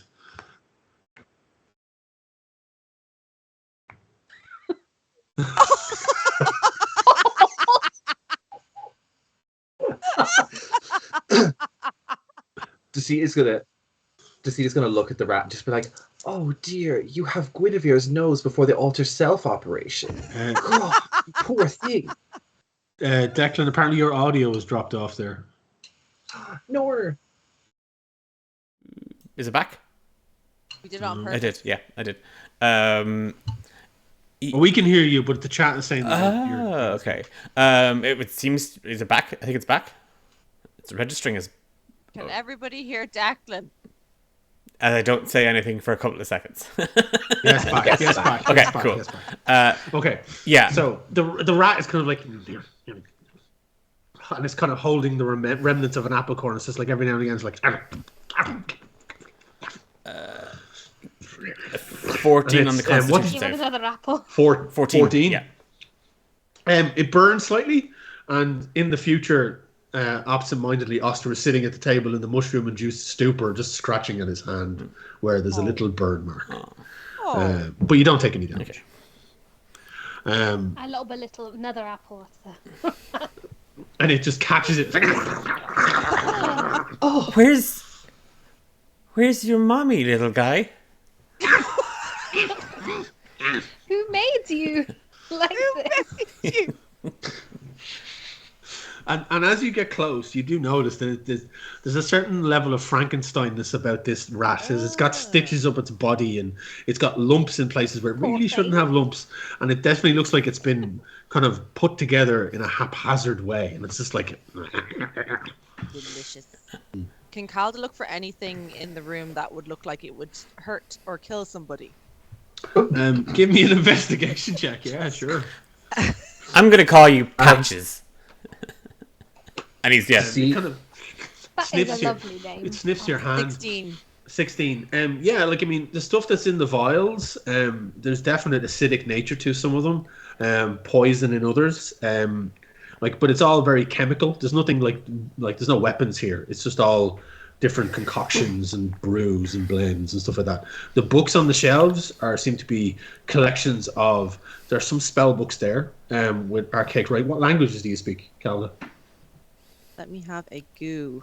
Abyssal, Common, Draconic, Undercommon. There are one or two books that are written in Abyssal, ancient, old script, old text. That even with your knowledge of Abyssal, some of the words are like, fuck, that hasn't been used in a while. So it's like they're old and they're falling apart in places. Let me see now. She'll pocket the Abyssal books, and then anything that looks like it would melt someone if she threw it at them. You find something that is a foul-smelling acid, and it's sloshing around. It's like a bright greenish color, sloshing around inside in this large kind of wide-bottomed kind of flask that's bubbling away. And as you lift it off gingerly off the flame, it comes to simmer down, but there's a steam rising off it, and just even a whiff of it, you're kind of going, it's burning the hairs in your nostrils as you're kind of holding it out. It's like, ooh, that's potent stuff. She likes it. She will keep it. So you pocketed that, wrapping it carefully as you put it into whatever pouch or bag you have. Yes.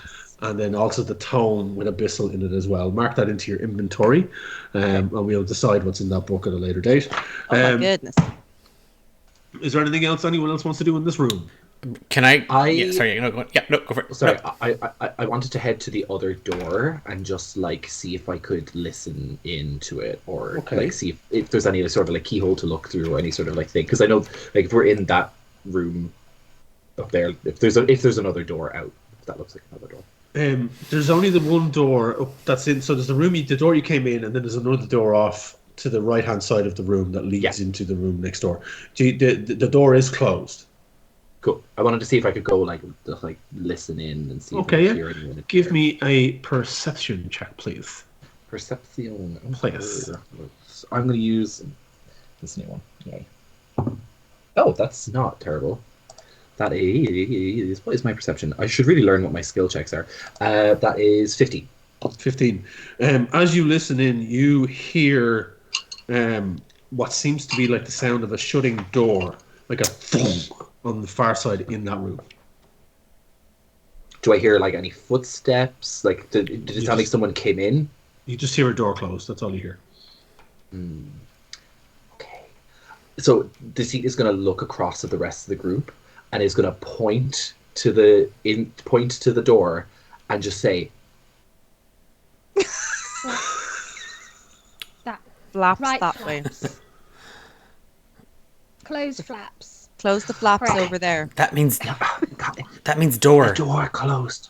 Yeah, this is door. So there was a door that closed inside. That's all I heard.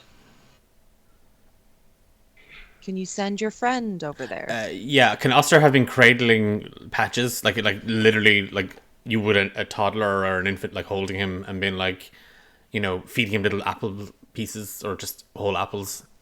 Fingers. He is basically has your like a small little capuchin monkey or something. He's holding onto your thumb and one of your fingers and is using them as leverage as he just buries his head into an apple and cores it out. And it's just debris and saliva everywhere. And I think I'm like holding the bag full of apples. I need you to roll me another animal handling check. I'll give you advantage on it because Talia is helping you. Okay, that's it. Oh, okay. Either an Yes, good. 18 or... Okay. Oh, no, that's a dirty 20. Okay, 30-20. New pet.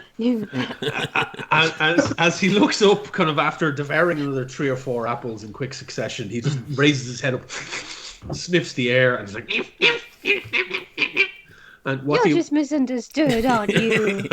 Yeah, Patchy. Is that where your mom... Is that... And he's going to be gesturing at the door. Is that your mommy? Do you want to go to mommy? Is that your creator? His claws seem to kind of flash out as if he's kind of scrambling, trying to grab at the door when you say this. Oh, you want to go out? You want to go? You want to do your business? He's kind of jerking in your grip. No, don't let him out because he'll just claw to get back in. Straight away. All this happens. They do it every time. Maybe he can show us to a former owner who was so mean to him. He's obviously been mistreated. Deceit just opens the door. We're just like standing around this horrible rat. Throw the rat in. And Deceit just looks at everyone. Deceit looks at everyone. If he scratches at the door to get back in, he's not coming back in. I'm telling you now, you're... As Deceit just nonchalantly opens the door, Patches swings the door open. It's like, yeah, it's like...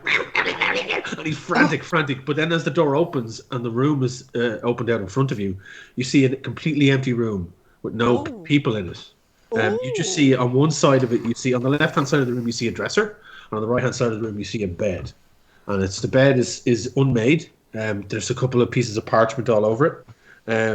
And there seems to have been somebody here at some point very recently. And Patches kind of scrambles out of your grip and rushes into the room and starts clambering up onto the bed and sniffing at the pillow and rummaging around, and his large wiry tail flicking behind him as he kind of scratches into it. And it's like you notice now there's a scent that follows him as he goes, and it's pretty fucking putrid. Somebody who's not me, can you get those papers? They look important, but not me. Because he's on the bed. Glide over at seats. As you all are you all stepping into the room? Yes. Gingerly. Yeah. Okay. You step into the room and you notice that the walls of the bedchamber are covered with drapes of a scarlet cloth. The furnishings include a small writing desk with a matching chair and a comfortable looking bed and a wooden chest at the foot of the bed. And And Patches is now up on the bed, rummaging through it and kind of grabbing at the pillow and sniffing it and kind of cuddling it and biting into it. Patches. I'm like, oh, is it something you want, Patches? And I use my claw to like the pillowcase. Is this what you want? Oscar's gonna leave like 5 silver pieces on the little table for the pillow damage. Deceit is gonna snatch the 5 silver pieces when Oster isn't looking. Oh my god, we're terrible. Deceit's gonna see Oster put the 5 silver pieces and go like.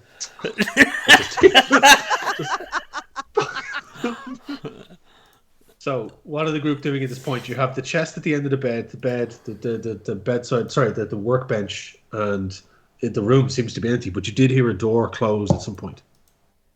Well, Deceit wanted me to get the papers or the parchments on the bed, wasn't it? Yes, because I don't want to touch the rat. Calda will pick up any of the parchment on the bed and hand it to Deceit. Okay. So you notice that these seem to be orders to apothecaries and alchemists in nearby settlements for materials for a workshop. And there's also a letter signed with a symbol of a black spider. Oh. Oh. Do we know anything about this little symbol? It looks like a spider, a black one. Now, yes, but in your head, you hear Osfire's voice as it kind of seems to billow out in your mind. You go, hang on. Yes, but it's because we're doing this a wee bit out of order. I'm having a wee bit of a trouble, and I apologize. It's like somebody decided to start at the end of the story rather than the beginning. It's very confusing. But if I'm not mistaken, that spider means something. You hear this throughout your minds, and then Osfire steps into the room like, I'll recollect, I know what that is. That spider it belongs to a criminal syndicate, a creature, a vile individual. And if only I could get through my notes quick enough to find out what it is. It's just, it is, I do believe. Oh yeah, Osfire, you've got this. Yeah, you remember the spider. This is going to lead us somewhere important. We need to show this to our friend Sildur. I think this information might be pertinent to what he wants us to do. I agree. That sounds like a good plan. And Deceit just starts like putting the papers in their bag as well. Just like So the letter reads as follows.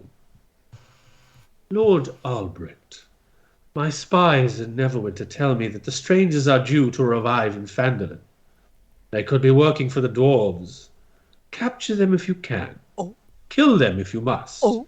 But don't allow them to upset our plans.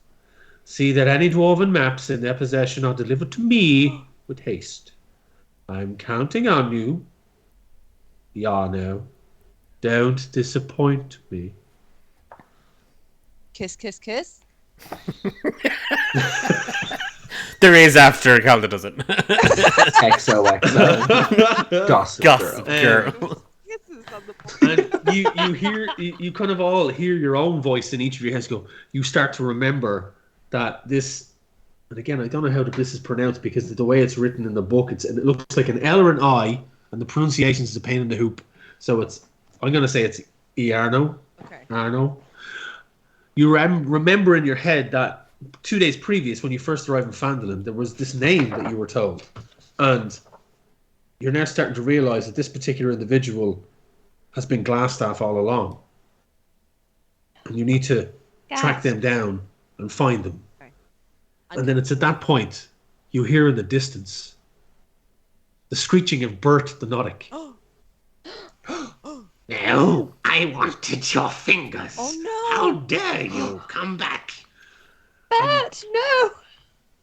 And that is the last thing you heard, following a large sound off in the distance. Like an explosion of flesh sound. Give me a perception check. Oh, specifically Calta. I feel like Calda. would Yeah, she'd know. explosion. She knows her. She'd know. She knows her She'd know. wet explosions. Give me a perception check with advantage. No. She knows her wet thing. Yeah. Wet explosion sense. What sort of flesh would you say? is this 16. one? 16. It definitely sounded like To what somebody extent was it was rendered? exploding some flesh of some sort. No, Bert. No. Oh, Calda will immediately start running back to Bert. Deceit will follow Calda in like a like tentative like need to kind of stick with Calda and protect her a little bit, but like not too committed. Like, you know, just like self-preservation, but also preserving Calda because she's important Okay. to them. In a moment of thought, Thalia has been thinking about flaps for some time, and then has finally put together that it meant doors, and it's like, wait, but we heard this door, like the other door in the chamber, also like open and close at one point. So I am just gonna peek my head out that door first, just to see, like, if he's got back to Bert, how did that happen? Because Bert's back the other way. So Thalia's gonna be like, what? And just poke her head out real quick. Okay. Roll me a perception check, please. Oster's making a little Ooh, nest pretty on the good. bed for Patches. Like he's like. Okay. So, Talia, you're... Non-natural 20. Okay, so you're looking back out through the door where you came in, is that correct? No. You were No. saying there was another door in the chamber, right? You heard, Deceit heard a door close.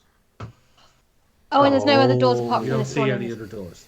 Oh, in that case, yeah, I will look back through into the other chamber then. In that case, Yeah. Oh, weird.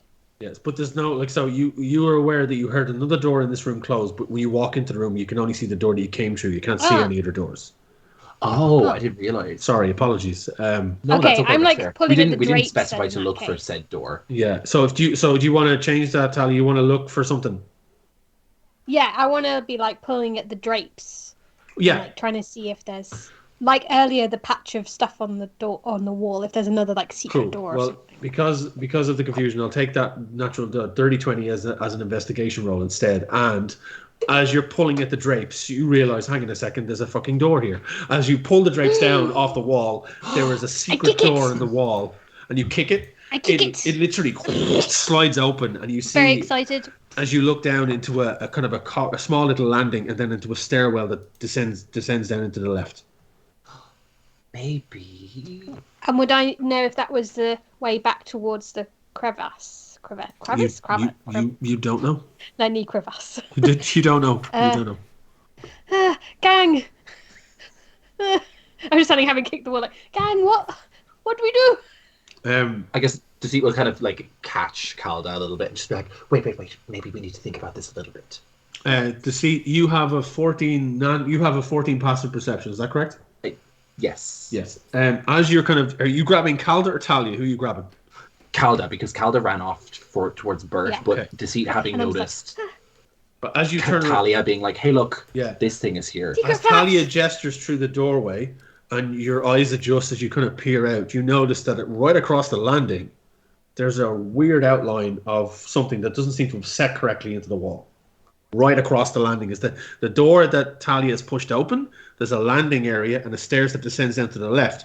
But right on the other side of the landing, there seems to be another kind of passageway that doesn't seem to have closed correctly. Oh, Oh, More. Calda, Bert, I think his eyeball. we can.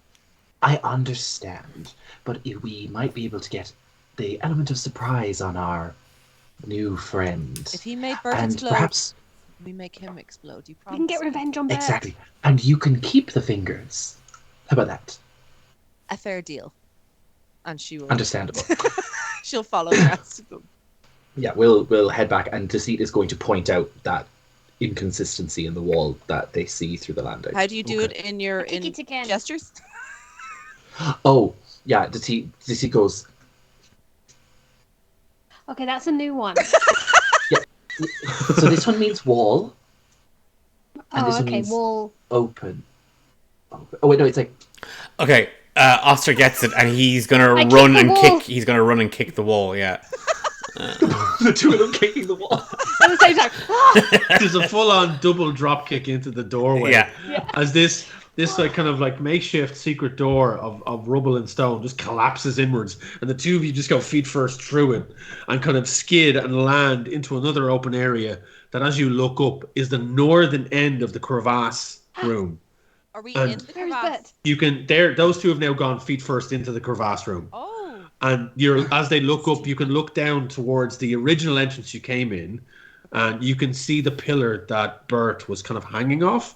And just at the end of the pillar, you see knocked on its side is your apple tree. No. I do a perfect kick up. Oscar gets up and just He does is gonna run this, into the room with everything, too. like that, as in it's open. It's open. We opened it.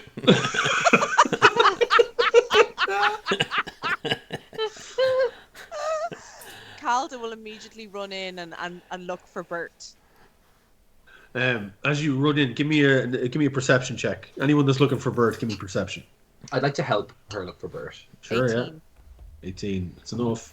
Oh, yeah, 20. Okay, It's more you enough. all kind of rush out as you're looking for, and you do see where the tree is. There's a streak of what looks like viscous fluid Oh. that kind of leads off, and then you just hear a chattering. It's like, and then two fingers drop to your feet of bony, pale skin with veins. It's like, and you just hear a voice as Bert swivels round from the top of the pillar. I got 2 fingers. Yeah. Yay! Calda will be cheering. Yay. But I thought you exploded.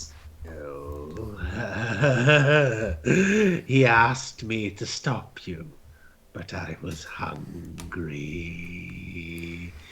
Where's the rest of them? Where's the rest of them? And he points back to the entrance to where you originally came in. You ran that way. You want the rest of his fingers? Yes. Pin's movement. kiss. Do this. Valley's just suddenly like, you guys. Oh my god, no, Philip, I'm gonna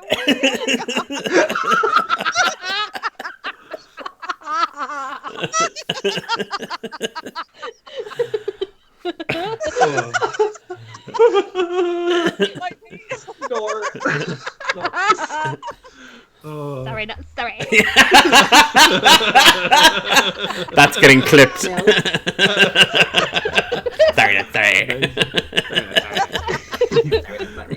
Well, Bill, we can kiss and make up later, but let's post haste get after him.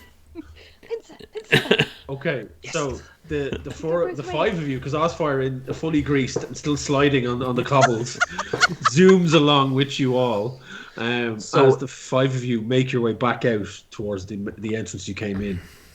If we're like running after him, Yeah. like running to chase him, there's obviously people in the party that are faster than the others, right? Like, Yes, I'm yeah. sure the monk Although and the barbarian are probably I'm faster. gonna double Osfire's travel speed because of the grease, so he now moves full 30 feet. Cool. Oh, wow. So on a I guess slide.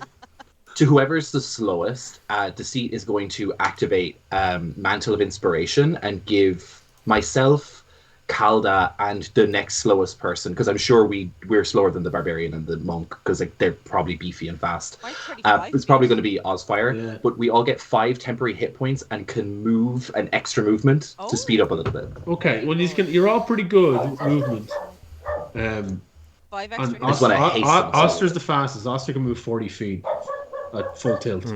And like you get there in pretty quick amble as you kind of round the corner, and Osfire kind of just slides into the brick wall, and like his armor clanking against it, and he catches himself, and then he rights himself and starts slipping a bit, and you all then, I think you're all just going full tilt back out the way you came. Well, what I was meaning also by all of the pincer movement stuff is what if we split up? But Oh, I really hope we split up go and both Philip asks the ways DM around. next week. What? What if we go both ways around? So some of us go back over the bridge, back through, and then some of us go through the secret door, because presumably he's going to try and like. That's a loop, Well, right? there's only one way. If you look at the map, so what's happened is you've come down from the top. So you're in room 7. You came in through room 7 until you kicked the door in. The two of you landed into the top. And we were and in 11. you were 11 into 12. Then you went through the corridor there, through the secret door into room 7, and then all the way down past Bert's pillar, and then down to the bottom of the map, and you're turning back into the corridor you came into. Okay. So that's where you're going. That's where he ran out. Oh, back towards the water cistern thing. Yeah. So you're kind of I going understand. back out to the cistern area, and that's where Bert told you he went that way. Okay. Now Short's 2 fingers, and Bert kind of waggles the 2 fingers in the general direction of where he's going. Got you. Okay, cool. Let's go. Yeah. So he's gone. Like, you do see droplets and trails of blood as you go, and as far as he hits the far wall, slams into it, and you all kind of bust out into where the cistern is. You also see, as you burst into the cistern room, you hear a kind of shouts from up the stairs that lead out into the area that you came in. But you see also from the cistern area there seems to be a trail of water. So it's like somebody either came out of the water or took something from the water, and there's now a trail of water leading up the stairwell out the way you came in. Out the main entrance. Out the main entrance. But that's where there seems to be the shouts are coming from up at the main entrance. You hear this like gruff. It's like, you're gonna stop them. You're gonna stop from coming near me. All right. That's what you have to do. Is what I pay you for. All right. I need to make a quick exit. They're not meant to know I'm here. And I need to go warn the spire. So they weren't meant to be here at all. I mean, they were meant to have started way back at the bloody fucking tavern, and somehow they ended up here straight away. It's not how the story's meant to go, right? So I don't understand how they got here first. I don't understand why they're not down there. It was your job to stop them. Derek, I'm holding you responsible. Oh, it wasn't my problem, all right? They got in here, they said they were selling apples. It's like, I don't fucking care. Get them out of here. Nice. Union nice. Union nice. Not worth We it, are just going Derek. to unionize all of Neverwinter. Yeah. Like, and the surrounding areas. It's so fun. So you hear that kind of I wanna kick kerfuffle more up at the doors. top of the stairs, and then you hear a series of doors clang shut, and you hear a couple of rumbles of voices upstairs. Oh. So where did we think- hear his voice come from? Oh, everything is up the stairs. So the trail of Up the water stairs. leads up the stairs, and you hear the distant voices up there, and then a series of doors Was close. that Oster didn't. Yeah, Oster we'll- didn't we'll stop. go Oster for it. kept going. Like he saw Yeah, the trail yeah, and saw the he stairs. would've And been more drop kicking of yeah, Bill? he's full on ready. Like he's full on ready to like stop on one foot, spin kick, and kick that door. Oh yeah. Yeah. Just taking turns. Yeah. You burst up through a very poorly put together flimsy wooden door out into the open area of the kind of the landing that led down into the cellar, and you see what looks like about 20 armed Red Brand guards Shit. all standing there, blades out. A tall, thin, long, hooked nose, pointed chin individual with greasy blonde hair matted to his face, sunken eyes, shoulder pads that make his shoulders look extra large on his lanky frame. He just looks wrong, and he's like spindly. You're like, what's the creature from Death Note with the big googly eyes and the spiky hair? Ryu. Yeah, Oh, Ryu. Ryu, yeah. So he kind of looks like a human hook nose version of him, and he just stands there lankily. He likes apples. and He likes he's like, apples. right, they're here. Right, we're gonna mess you up. Right, we're gonna scream in it. Right, everyone, if you got all your weapons, everyone got their weapons. Right, okay, we're good. Yeah, right, okay. Now, You got all of your Ooh, fingers. Please. I would like to do a daunting roar, please. please do. Please, may I do a daunting roar? Please do a daunting Teacher, roar. I would like to daunting roar. Yeah. I do a little roar. Meow. Creatures of your choice within 10 feet. So I run into the middle and I'm like, 10 feet can hear you. Must succeed a wisdom saving throw, DC 13, or become frightened. Oh, until the end of the next turn. I rolled a 9. Yay! Their modifier is 0, so 9. You do this massive daunting roar. Patches, who's sitting on Oster's shoulder, is kind of like, Oh, no, not you, baby. and the roar echoes throughout the room. The wrecked furniture and the dust coughs up into the air, and then you hear in the back of your mind, actually, if I recollect correctly, I don't think there was 20 of them in that room. I do believe there was only 2. Oh, And all of a sudden, like 18 of the Proper individual zero. ruffians just pop out of existence, and Derek and the doorman are just left standing there with two hooked blades, looking at each other, going, "I don't think we're getting paid enough for this." I mean, I heard I heard rumors that I heard rumors that the goblins. I mean, they revolted and they're all in a union now. And yeah, I think I'm all right for that. Right, and Derek just opens the door. Hey, go on, away you go. Do you need all of your fingers? I do a little flying kick out the door.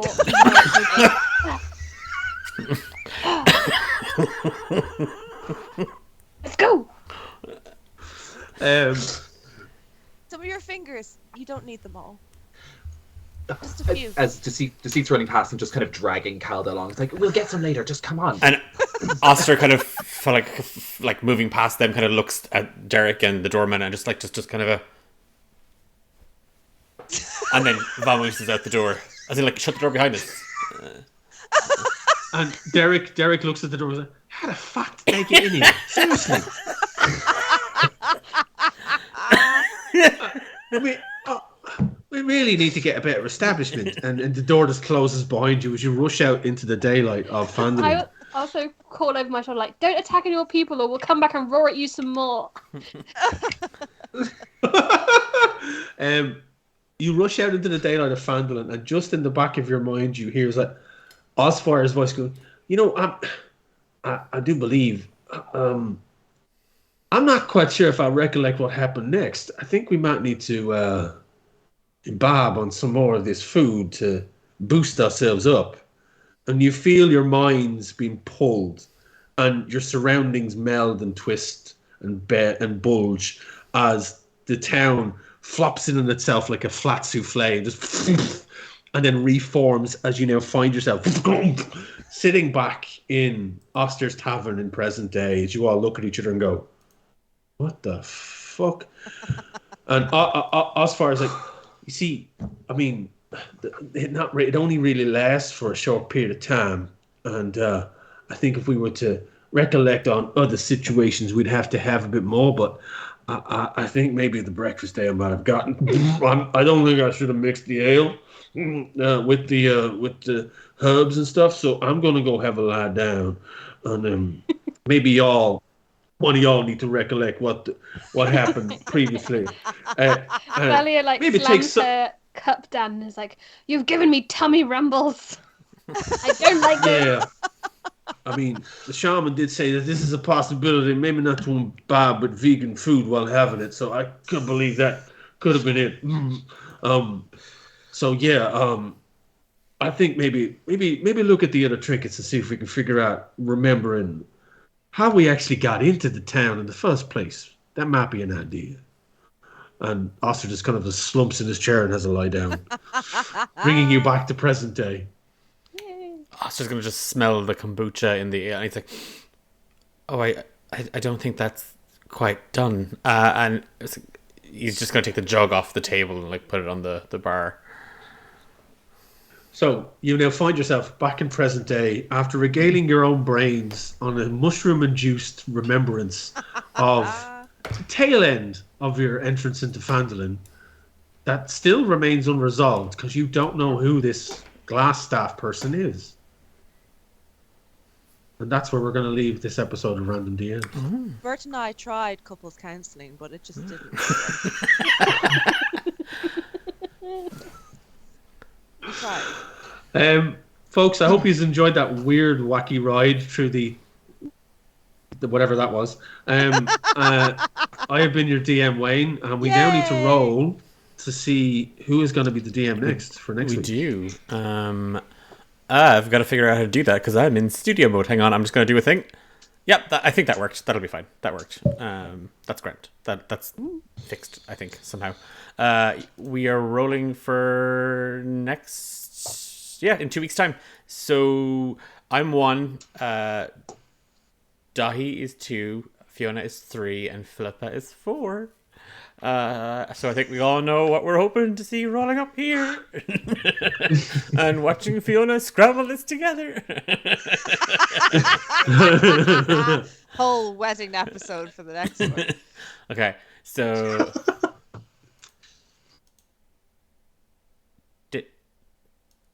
That's a 2. Oh. Yep. It's a 2. Dahi! Dahi, you're up. Yay! Dahi, you are I'm our so DM. excited. Yay! I have so many plans and Oh my ideas. goodness. This is going to be Should so we be nervous? stupid. Oh, Absolutely. Yeah. musical episode. You have no idea. Oh my god. It is going. It's going to be so. As you're all like sitting around the table, and Osfire has his little nap. Deceit just goes, "Well, darlings, I know just where to pick up." And they pull out the book that they've been taking notes in the whole time. So I've been working on this one-person play. Maybe I'll have to run it by you in a few moments. Just let me get ready. And they move to like the parlor, and they're just like in the mirror, and they're just like, showtime. And that's how the scene is going to prepare for next week. Awesome. I think just before we bring the episode to a close, and we're gonna jump ship and raid somebody, you know, keep the TTRPG community stuff going. Just to quickly shout out our sponsors and friends of the show here, Dakota Irish. If you are in the need for some new dice or TTRPG related accessories, I am rolling these absolutely gorgeous liquid core dice for my. I've got mine too. I got the teal ones. I got these Constellation blue ones, and I got Midnight Carnival as well in there. Oh, Stunning. They're I don't know what just these are glamour called. bird These are also dice. Dakota Irish. They're metal dice. They're very nice. These are like we love it. I got these Irish because dice. Deceit is a glamour bird. Love them. Very sexy. If you use the code, we think the code is still active, Dream Dates, and I've just shared it there in the chat. It should pop up, and you should be able to see. If you use that code at the checkout, you'll get 10% off. If you're going buying dice because tomorrow is payday and the code doesn't work, let us know. Drop us a message over on Twitter or reach out to us on our Discord, and we will chat to the team to see if we can get that updated for you ASAP. Our other good friends are the gang at the Rook and the Raven, and they are purveyors and creators of some amazing customizable TTRPG notebooks. So whether you are a dungeon master and you're looking for a campaign planner, or you're a player looking for that player character journal, where you'll be able to take intricate notes on semaphores and apple trees and the weird relationship that Calda has with that creature, and write fan fiction on. You can head over to the Rook and the Raven and pick yourself up a notebook that is totally customizable. And if you use the code D8 Dungeon, you get 15% off, and we get a portion of those proceeds. Just because we pimped out a couple of things at the end of every episode, just to thank Wayne for GMing. That was so on behalf of Calda, Thalia, and Deceit. So sorry for. Whatever the hell we just did there for the last 2.5 hours, but that was a blast. It always starts so calmly, Yeah. and then what happens? Yeah, it's chaos. Yeah. It's chaos. But I mean, I hope the drug-induced fever dream that was in some way fun, and I hope it doesn't scupper anyone that's following up with that, because you have to start at the start, because we started at the end. I'll figure it out. Here's the thing. I left it open for a reason, because we could end up anywhere with that. So yeah, I didn't want to just give you an ending. The ending could be anything. That could completely be a lie as well. Right. So Fab. you know, so it could be just all the drugs. Just to quickly mention then, you can follow us and find us on all social media at D8 Dungeon. We have a Discord server where we would love for you to pop in and meet. We, outside of Random DMs, we stream every second Monday. A new episode of Ballad of the Mad Kings coming this Monday, Bank Holiday Monday, here live on Twitch. Every second Friday, so Friday week, we drop an episode of our podcast series called Romance in the Dungeon. Award-winning podcast series. We don't say that enough. Award-winning podcast series, Romance in the Dungeon. And we've a couple of other things that we're mulling over. Think you're messing with? Philippa wants to say something. Philippa? Yeah, Philippa. Oh yeah, I was wondering if I could also share a little thing I'm doing 100%. soon. Well, perhaps it'll be a little amuse-bouche because it's also on a Monday, but probably a little earlier than the Mad King. I am in 2 weeks' time, on May the 8th, running a Glitter Hearts Mermaid campaign, which I initially ran as part of the D8 Dungeon Drive, but this is an expanded campaign over on Girls Run These Worlds, and it's from 7 p.m. and it's for 6 weeks. Awesome. And we're going to be doing mermaids. I saw So that. if I anyone saw wants you to post see, that on watch a Twitter. bit of that first, and then come over and watch.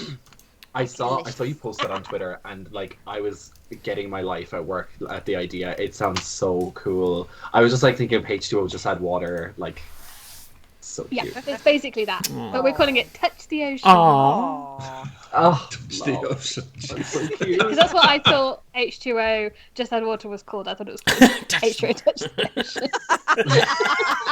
Because I forgot what it was called.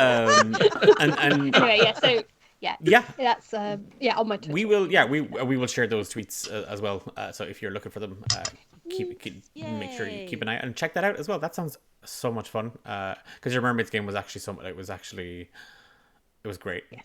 It'll be on YouTube as well, so Love you can it. catch both. And Definitely on have the to mention smash of D8 Dungeon Drive, in the next kind of week or two, we will be putting out details for DMs and players to kind of maybe start looking at what we might be doing. There's also something that myself and Sam, who plays Nate/Ivan on the Romance and Dungeon podcast, he kind of mentioned, and I'm like, that's a class idea. So we're thinking over the course of the 2 days of running a mini adventure like random DMs. So, but the viewers would be the ones who would be forcing us to swap the DM seat mid-game. So it's 5 DMs. Yeah. So who knows? Yeah. So it would be incredibly chaotic, incredibly... and we're thinking of maybe doing it as a collaborative thing with other DMs, in the Irish and UK EU TTRPG sphere, where characters from their I'll just have to shows. see if I'm free. I'll check my calendar. Oh look, Just to check her very busy. it's DM wide schedule. open. Shut up. My flaps are wide open. Listen now. And on that delightful random note, thank you all so much for joining us this evening, and we're gonna drop in on we're gonna do a quick raid. So don't disappear. I'm like someone's nan now trying to figure this out. How does one raid a channel? Okay, Horde of Tales. We're gonna jump in and we are gonna give them a raid. So let's drop in and join Thanks, it. everybody. And we will see you all very very soon. Have a good one. I think I did that right. Yeah, it came up. Said raid. Yeah, it says new raid. Deadly. Love it. Oh. I resisted the temptation to be like, and type in their chat, open the flaps. The channel you're raiding is offline. What? Brilliant.